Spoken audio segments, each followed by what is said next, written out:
The most important meal of the day, second breakfast. Hi, everybody. Welcome back to another Second Breakfast podcast. I'm Andy Roth alongside Phil Duvall. Say hi, Phil. Hello, everybody. Welcome back to our show. And that we have if you're YouTube if you're sensing some iTunes. Oh my God. If you're sensing some reticence in Phil's voice, which I thought was reticence, and then it turned out he was just being a jerk, it's because it's time for another installment of Horror School, where I torture Phil. Yes, Phil? To be clear, my reticence manifests itself as jerkiness. You were correct in assuming it was reticence, but I'm going to drag it out and make it seem like I'm just a jerk, which I am, but I'm going to really make it seem like it because it's better than looking like the big, total scaredy cat wuss that I actually am. That is totally fair. That's totally Horror fair. Horror school. Yeah. How you doing, man? School's in session, and Phil, no happy. No es bueno. Okay, so let me tell you all a story. Andy wants me to watch a movie called Halloween. Set, shockingly, on Christmas. No, it's actually set at Halloween. This is the 1978 original horror film by the writer-director John Carpenter. Mm-hmm. And very famous movie that all of you know about. I have never seen it. I know many things about it. I knew the do-do-do-do-do-do-do-do-do, like the soundtrack. I'd known about that. Mm-hmm. I've seen The Mask because everyone in the world has seen The Mask. Right. I knew that Jamie Lee Curtis was in it. I knew that people died and that it happened on Halloween. Nevertheless, I had not seen the film until today. I was gonna watch it last night, but here's what happened. So I'm at my old school, my grad school, and I'm staying in the guest room there, but there's no one on campus yet. They're all showing up today, but I was by myself last night, literally on this entire campus. If there was anyone else here, I don't know about it. I know there's no one else in the building I'm in, the whole building. And I know there was no one in any of the dorm rooms that I went to. I went over to a dorm room because that's where I knew a DVD player was. I went into where I used to live, like the old dorm where I used to live when I was here, like living it up the old days. Empty. Nothing in the fridge. All the lights are off. Not a creature was stirring. I turn on the TV, I put the DVD in the DVD player. Now, as I'm doing all this, I'm thinking to myself, this is a bad idea. This is a bad idea. This is a bad idea. This is a bad idea. This is a bad idea. And I put it in. I just giving you the minor monologue. So I put it in, and literally, it starts to play, but not even, it starts to, it shows, the menu, and it's got, Michael Myers' mask on it. And I'm like, all right, play. The music starts, and it shows a pumpkin, and I was like, nope, can't do it. I turned it off, turned on the TV, and ran back to the guest room by myself. I was like, I'm not. And then I came in, and I turned the TV on, and guess what was on TV? You'll not guess. I'll just tell you. The very last scene of the original Karate Kid. Nice. And it was like, not only will you not have to be scared, you can experience the greatest triumph in human history. Yes. And everything was fine after that. And then I watched the movie this morning in the light of day while holding a plastic baseball bat. Good. That's a solid call. Okay, so yes, I tasked him with watching Halloween. Oof. Halloween is regarded as one of the first, if not the very first, the first truly influential slasher flick. It sort of created the genre, not as neatly as, say, Night of the Living Dead created the modern zombie genre, but close. And so I want to talk about it. I think I will go so far as to say, in terms of pure slasher flicks, it has been often imitated, obviously, and never once equaled. I think it is still as scary as it was, and it's just a if you enjoy being scared, ripping good time at the movies. Well said. So the storyline is this: 15 years before our story, it takes place in 1978. So in 1963, on Halloween night, a young woman and her boyfriend are canoodling on the couch. They decide to go up to her room. A short while later, the task at hand is finished, and he leaves. And like 30 seconds later. It's true. And It's they never true. reference that. It's just like, because it's too scary the way it's shot that something bad's going to happen. But like, in my mind, I was like, wow, good work, son.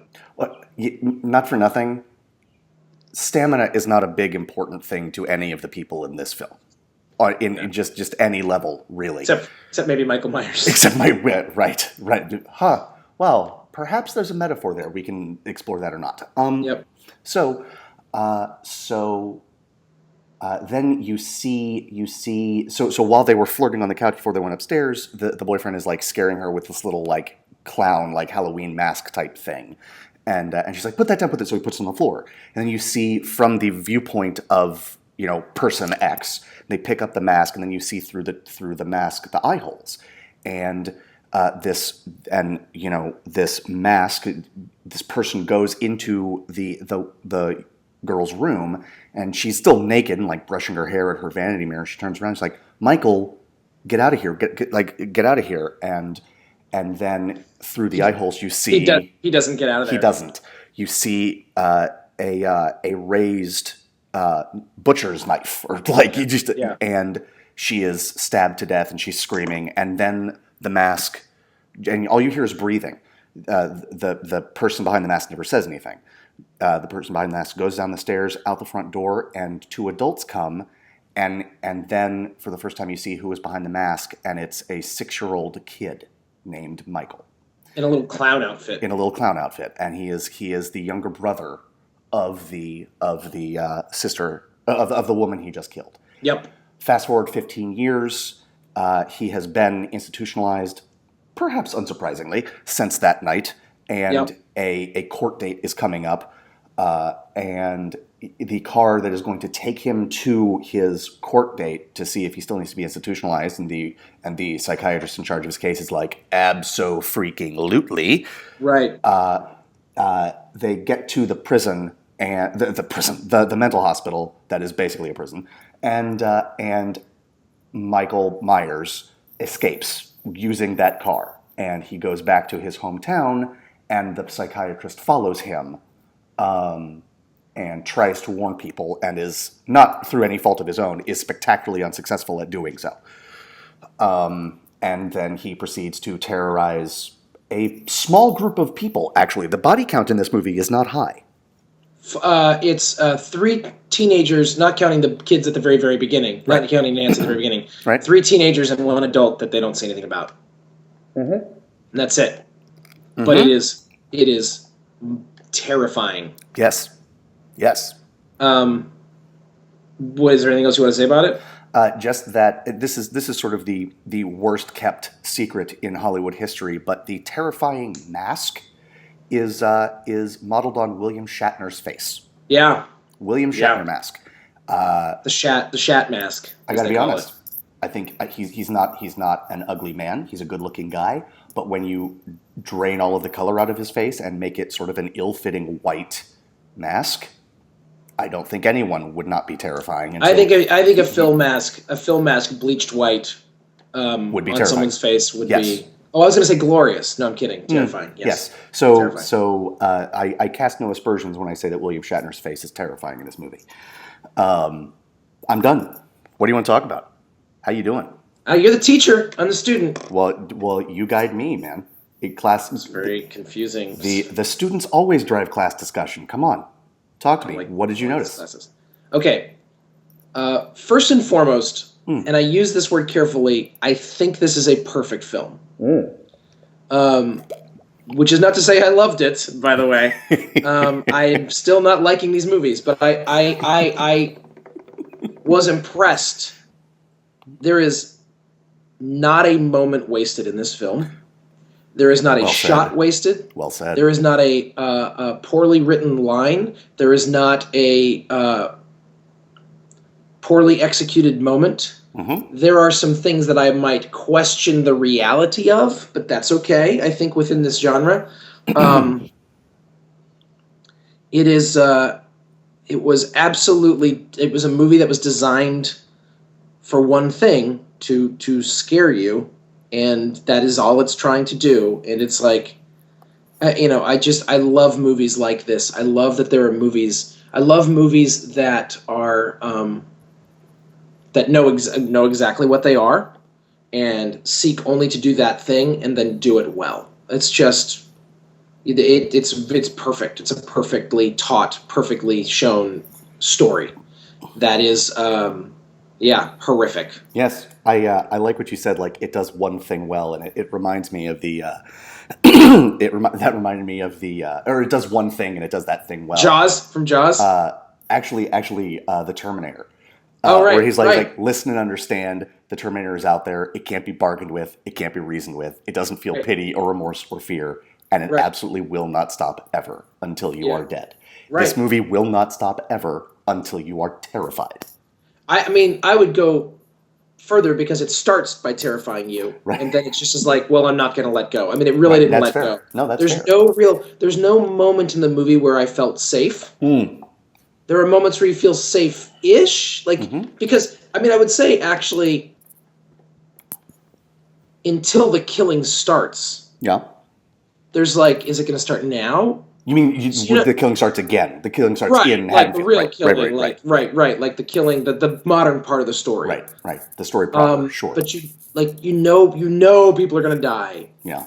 But you're like, it's not going to be the cop of that one scene. Like it's probably, it's not. And like when you see like Mike Myers in the car behind the girls driving, it's not going to be that moment because they're in the middle of the day and he's driving behind them, and that it's just it's not yet.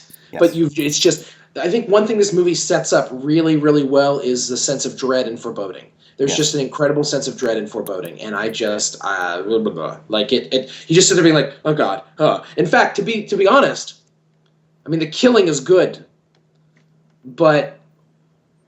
And I won't even call it anticlimactic because that would then say I thought that there was something wrong with the movie, and there was nothing wrong with this movie at all. Right. But the not killing is as scary as the killing. It's like what Hitchcock says. Like a bomb exploding is action. A bomb not exploding is suspense. Right. There is a ton of suspense. This movie turns from suspense to horror, but it is a suspenseful movie throughout. Yes. What I think it does really well is, there is nothing, if I can get philosophical for a moment, there's nothing scary about the dark, right? It's just the absence of light. That's it, right? Sounds scary to me. Yes, okay. But we are all, and even if we outgrow it, there is a part of us that is scared of the dark. And what this movie does is, it tells you there is a reason to be scared of the dark. And, that's right. And why I would put it purely in terms of scares above a movie like Jaws is you cannot go in the ocean. But you can't not go in the dark, right? You can't avoid the dark. Or your own home. Right. I think it's really important that this. You can't really avoid Halloween. That's right. You can't avoid Halloween. I think it's really important that this takes place in a small town. Yeah. Because small towns are like, oh, nobody locks their doors and blah, blah, blah, and everyone's friendly and everyone knows each other. And there's a lot of dialogue that shows that, like, Laurie, Jamie Lee Curtis, knows everybody. Right. And not because she knows everybody, because everybody knows everybody. Right? Yep. And I think it really, what it does, and it does it by being really naturalistic with its dialogue and with its setup. They're just kids. Like, they're not great people. They're not terrible people. Like totally. Like totally. There's this one girl who just is like totally. And I just knew that girl. I was like, I know you. It's true. I had a crush on you in high school and hated myself for it. I know you. Indeed.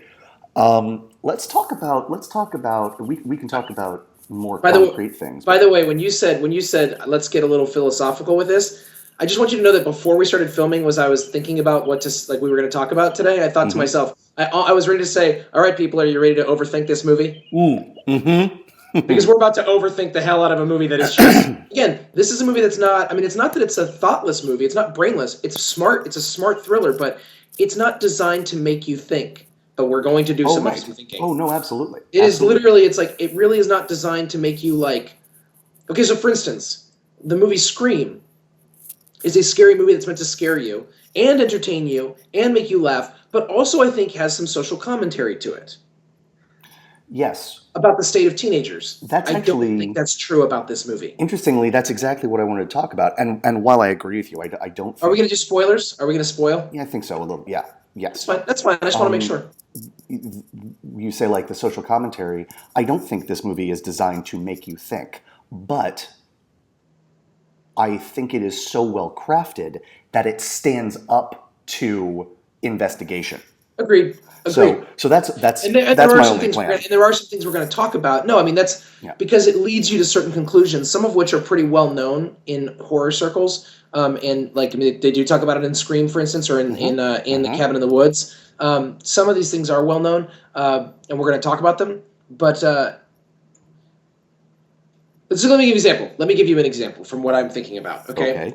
Every single person that dies in the movie, except for the one guy who's got the truck that he steals his uniform from. Mm-hmm. Every single person. They don't really explain where he gets the mask, by the way. Every single person that dies is a teenager who's doing something naughty. Yes.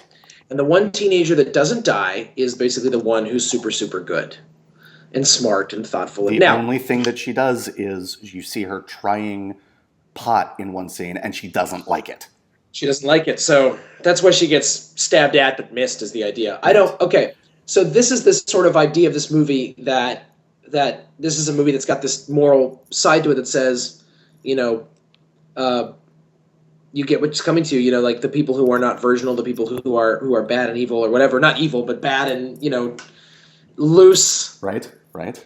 They get punished. Im or amoral. Good survive. Yeah, Yes. and the good survive. So John Carpenter has spoken to this directly, and he said, No, I know. and he was like, absolutely not. That wasn't my intention. That's not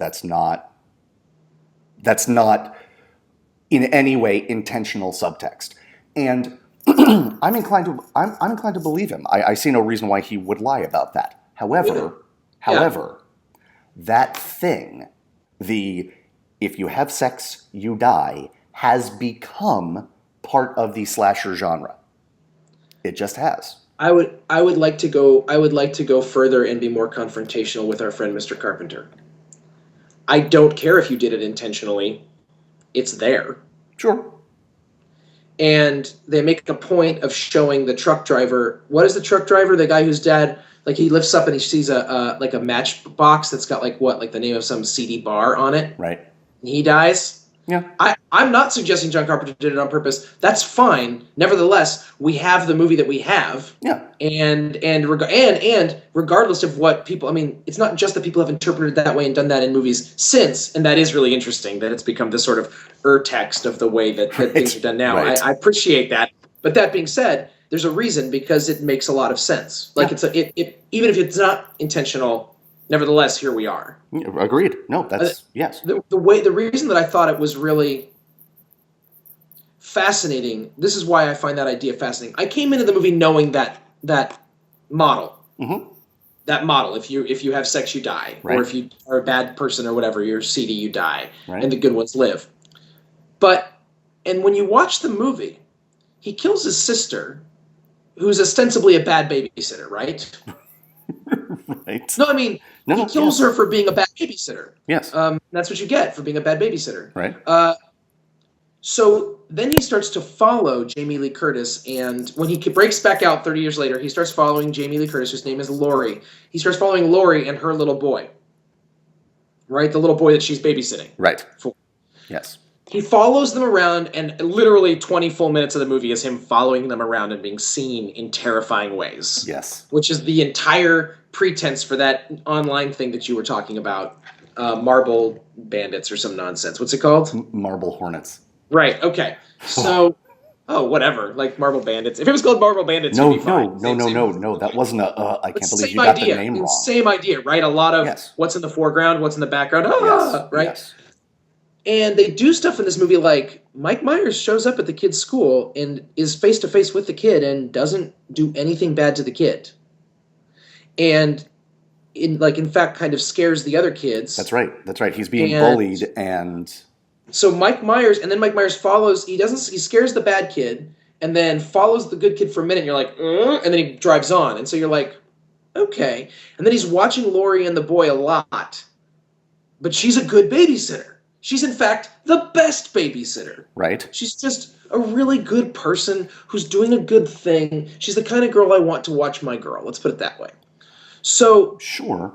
then Mike Myers not only isn't killing Lori and isn't killing the little boy or anything like that, but then the first one he kills is the one that's like, and pardon my language, the whoriest. And it's like, and she's the sheriff's daughter, so it adds to it. Like Right. it's that sort of like I should be good, but instead I'm really bad. I'm the one who gets. Because she's not just whorish, she's also like a troublemaker and kind of she's just rude. She's like, nah. That's like every lens she has goes like this. Nah. And so wait, let me just finish my thought, and then you Yeah. can tell me how stupid it is. No. So he kills her. Then again, Lori's right across the street. Does he kill Lori? Nope. The next one next two people he kills are another boy and girl that are having sex, and he kills the boy magnificently. Yes. Maybe the fakest death there, but magnificent. Okay. And we can talk about that if you want later or not. I don't care. And then Jamie, and then he sets it all up so it's like puts the gravestone Nancy Myers up against the girl and fine, whatever, hides the other bodies. None of this makes sense to me, but that's okay. It's scary. Okay. Jamie Lee Curtis shows up, and I'm thinking maybe he'll let her live until she decides to whatever. Nope, he tries to kill Jamie Lee Curtis immediately, and this is when my whole theory fell apart. I was going to say At this point, yeah. I was like, I thought maybe he only punishes the bad, Right. and saves the good. No, that was apparently just for suspense sake, I guess. Continuities, but whatever. But then he's trying to kill her, and then he dies. And we won't get into how, but he dies, or not dies. But the end of the movie ends with him trying to kill her. Yes. So, although he still doesn't go after the little kids, but he tries to kill her anyway. So that being said, my theory that he was a protector or a punisher is gone. But even as the embodiment of evil, the larger meta idea of like the broader idea of evil visiting those who are bad, and she may be disturbed by the evil, but she's still in the end, and even touched by it, but in the end she is not done in by it. Yeah. So even if he is just the embodiment of evil, she is still protected. Right. She gets, because she tried the pot but didn't like it, she gets a flesh wound but not killed. Right. Or even if it wasn't because of the pot, even if it's just because, evil has collateral. Like, evil is evil, but good protects her, Right. In this case, instead of good being God, good is luck, some knitting needles, and a psychiatrist. That sounds about right. I think that's really well thought out.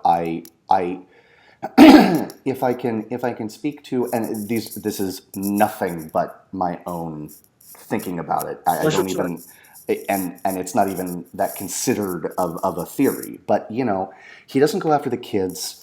Perhaps you can't say he's immoral or even amoral, because he does have a moral code. Clearly, even if he ends up going after Lori, there is, and even if the moral code is that of the filmmaker and not of the character, like, it is set up as you said. All I'm saying is what you said earlier, which is also what I said earlier in different words.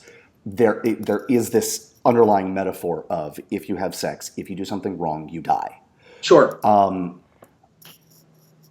But so you can't. So that is a moral code. That it's twisted and evil, but it's a moral Twisted code. and evil. More machine than man. That's right. Well done. So you can't say he's immoral. You can't say he's amoral. But because it's twisted, perhaps he is in a state of sort of suspended, not even adolescence, but suspended childhood. Because the precipitating event, we maybe he was killing, neighbors' cats before this, but the first thing we see is this thing that, no one reacts to him as if he is crazy and psychotic. The sister at the very beginning of the movie doesn't react to him as if he's about to kill her. The parents that come home after dinner or whatever don't react to him. They're like, "Oh my God, you're holding a bloody knife." It's not like, you know what I mean? Like, it's not like we expected this, right? So if that's a precipitating event, maybe he just sort of stopped there. I knew he was going to kill his sister. Ugh. right? And so, you know, if you have sex, you die seems like a very, and I mean this purely in terms of developmental stages, it seems like a very immature worldview. You will be punished if you do something bad, right? Right.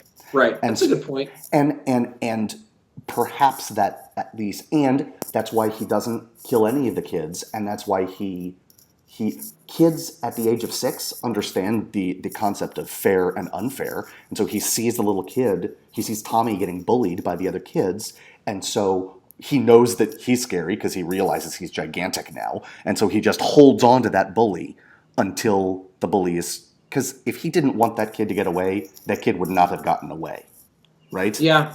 No, right. So and at the end of the day, in the final analysis, none of this matters, like because No, because I think it's designed to scare, and yes, I don't think as much thought. I think they didn't think it through as much as we are right now, and that's okay. I agree Again, with you. I agree with totally both parts of okay. that sense. Yeah. Because I think what we are trying to do is rationalize and understand evil, Hmm. and basically Carpenter was trying to make the embodiment of evil.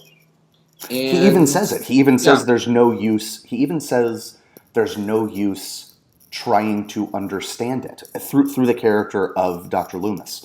Donald Pleasance is so good in this movie. yes, He's so good in good. everything. You're the Duke, a number one. He's he is the president in Escape Yep. from New York. Yeah. John Yeah. Carpenter, man, good troupe of actors. Anyway, so he says to this nurse at the beginning of the modern day part of the story, they're going to pick him up, and he's like, I hate this, I hate this, I hate this, I hate this, and the nurse is like, wow, you're really compassionate there, jerk face, Right. and his response is, look, you don't know him. He's Right. been institutionalized for 15 years. I spent the first 8 trying to understand him, and the last 7 trying to keep him locked up forever. Yep. And why? Because there is nothing behind those eyes but evil. That's it. Right. And so there is a there's a simplicity to the character, which gives a simplicity to the story. The character of Michael Myers, I mean. Right. There's a simplicity to the character and a simplicity to the story. And as you've said, that's not a complaint. It is streamlined, it's lean, mean, and brutal. Yeah. And there are so many effective boo scares in the movie Oh my gosh. that if you haven't seen it in a while, you think that's all that are there, when in fact there are plenty of sort of like foreboding, moody, thoughtful scares. Like, I mean, for example, it's not a boo scare when she looks out the window of her classroom and sees him standing on the other side of the street. I mean, it's startling, but it's not, a noise in a dark Imminent. It's not kitchen. imminent danger. Exactly. It's just Exactly. It's just super creepy. super creepy. And then she looks down, she looks over, and he's gone. And what that does is gives him the at least metaphorical ability to be anywhere at any time. Yep. And to disappear without a trace. And to disappear without a trace. And so let's talk about the ending. Because Okay. so spoilers. So here's what the ending is. He is about to kill Lori. He has stabbed her already. Dr. Loomis bursts in. He shoots him in the head, and then 5 times in the chest. The impact of the bullet. They're on the second floor of a house. The impact of the bullet knocks him out a window, over the railing, and onto the lawn below, and he is splayed out dead. And then he comforts Lori for a second, and then he goes to look out the window, and the body is gone. Right. And then there are shots of the house and around the town and of his boyhood home where he killed his sister, and you hear like the heavy breathing that signifies this is now through. This shot is through the eyes of Michael Myers. That's Right. the way Carpenter signifies that. Right. And I think, and see what you think of this. I mean, clearly the series went on, so he is this unkillable, unstoppable killing machine. But they didn't know they were going to make a sequel. No. And so while there is the aspect of he is supernatural, I don't actually think that was all of it. I think, see what you think of this. I think that what Carpenter was at least partially and maybe even mostly doing there is the same thing that the end of the Texas Chainsaw Massacre is doing and the end of the quote-unquote happy ending where she gets away of The Descent is doing, which is this might be a happy ending, but these people, specifically Dr. Loomis and Laurie, are scarred forever. They are not safe. They will never be safe. Not only are they scarred forever, he's still out there in some fashion. Even if, because I don't remember him getting shot in the head specifically, like not like a bolt, not like his head exploded, so it maybe got shot in the ear or something. Sure. But like, even if it's physically possible for him to have lived through that, and if he is like an emotionless, he didn't make any sounds when he was being shot. So even if he's emotionless and whatever, and he's theoretically alive for the moment, doesn't mean he's necessarily going to live through the night. Like it could have, but you don't know. But you just don't know. And what this movie does really well, like with the dark stuff, what this movie does really well is set up,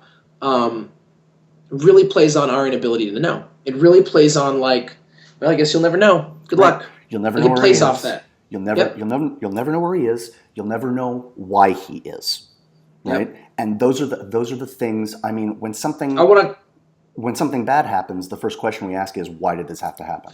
And I want to talk about that for a second, because I think that, first of all, we've constructed this whole possibility of why, who lives, and when, and all that, and then we already said, but whatever. But it doesn't. But so in the end, we can draw. Yeah. We can draw it from that. Well, it might function, but we don't have any proof of it, and it's not, No, agreed.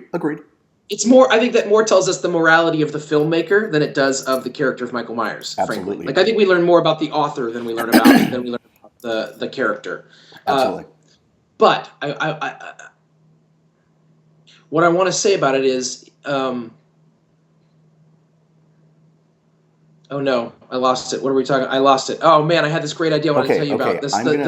I have one more thing to talk about. I'm going to start talking about it. The second you remember what it is, you just interrupt me. Sound good? Go ahead. I want to talk about the music, because when you see music by John Carpenter, that smacks of like vanity project, and it's like, oh good.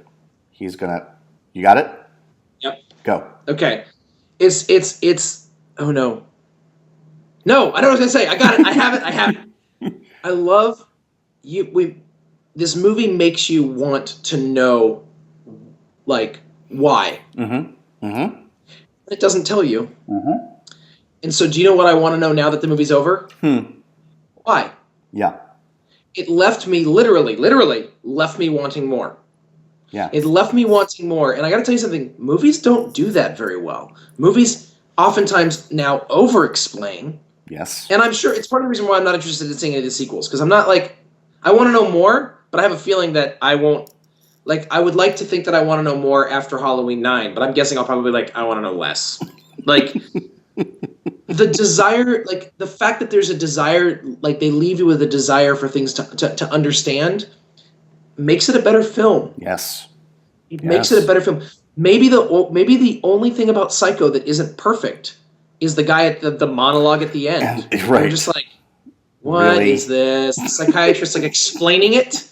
It's like, no, I mean, and it's not terrible actually. It isn't terrible. It is useful to some degree, but I actually think it's possible that it would have been a better movie without it altogether. Right. It's useful, but in a movie where nothing else is unnecessary, it's unnecessary.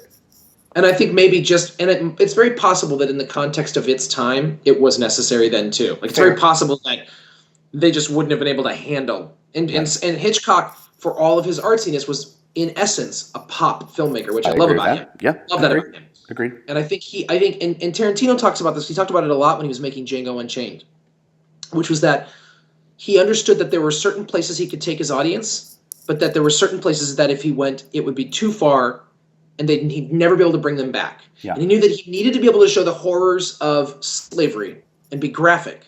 And be graphic with using derogatory racial epithets and things like that, as opposed to, I guess, positive racial epithets. But derogatory words and racial epithets and epithets. And is it epithets or epithets? It's with a PH. I think it's epithets. Oh, you might be right. Either way, derogatory words. Indeed. Blacks. Names, monikers. Right. Other words that I know how to say and spell better. But anyway, he recognized that he said there were certain scenes that he shot that he ended up not putting in the movie because he thought if I put this in the movie, Django Unchained becomes so graphic in the middle towards the slaves that by the end people aren't cheering for Django because they're too traumatized by what they've seen. It's a bridge too far and you can't go back. Right. Yes. Right. Yes. So with that in mind, I think about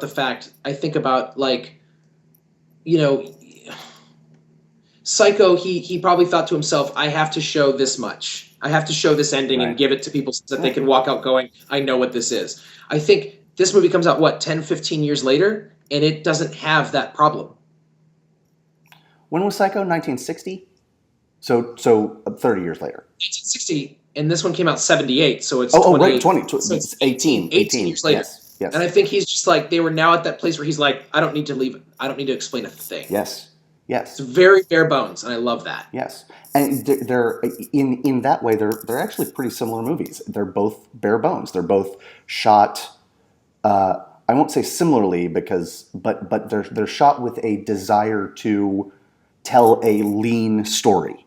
Yes. And Ebert compares the two movies, and I think that's a legit comparison. Interesting. I didn't actually know that. So let's real quick. I don't really have anything else to say except I want to go back to the music because John Carpenter. Yeah, sorry. No, it's fine. The writer-director makes the music. Yes, so. and that just, doesn't that sound like a terrible idea?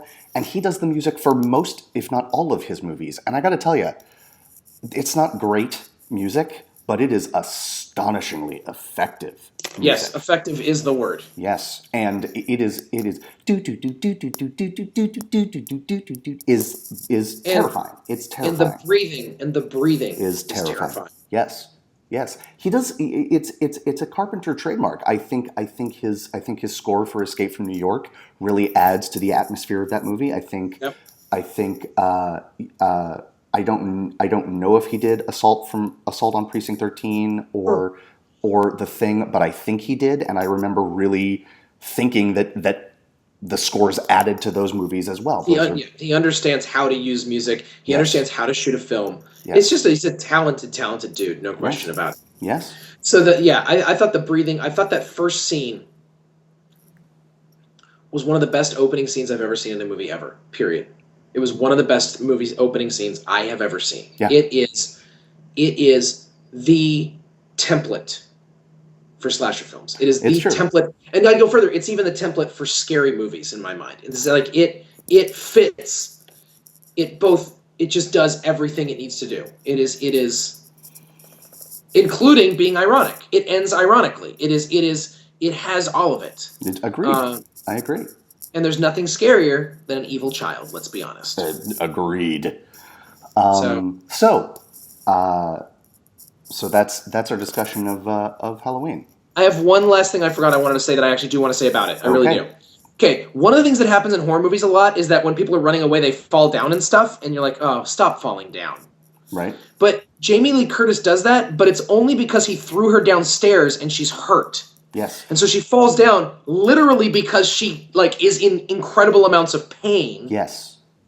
And so the way she flees is even realistic. In fact, she's very capable. She basically what you're watching is a fight or flight response, and she does a little of both. And she's not. She doesn't fight him off, but she's actually fairly effective. She is realistically effective, which I really appreciate. The only complaint I have about her at all. Okay. And I yelled it out at the TV at one point. Stop dropping the knife. Stop dropping the knife. Right. Like she stabs him once and then she drops the knife and runs away. Or she stabs him with something and she drops it and runs away. She stabs him with a knife, drops it and runs away. She stabs him at the end, drops it and falls over. It's like, no, look. First of all, stab him a bunch of times, possibly in the head and neck. Sure. Secondly, hold on to the knife until forever. Sleep with it for the next 20 years because don't drop the knife. It's the only thing. It's the one thing. Yeah, here's my response to that because I don't disagree with you. I think we have been conditioned by horror movies Yeah, to think that. I know, you're right. That's like the Onion article recently. Like zombie apocalypse happens, literally everyone is prepared for it. Right. You know, so Right. so there's that. But it's well said. It's well said. And what's funny is it's like my complaint with the French New Wave film, The 400 Blows. It's a well-made movie, but I've seen every movie that came after it, and so when I see it, Right. I've seen this before. You know what I mean? Right. It's like, really, you're dropping the knife, really. Right. Don't drop the knife. But I mean, I stab someone deeply in the chest. They're not moving. I'm gonna guess they're not getting up. No, I you're mean, right. You're right. You're right. Had I not seen horror movies, I suppose. I guess what I'm saying now is if someone attacked me and I stabbed them with a knife, I'd probably stab them 3 or 4 extra times. And I wouldn't turn around. I would just wait. Oh my God, she does it twice. Yes. Twice. Yes. Shocking. Indeed. So that brings to a close our discussion of Halloween. It does. Here's what you're looking at next.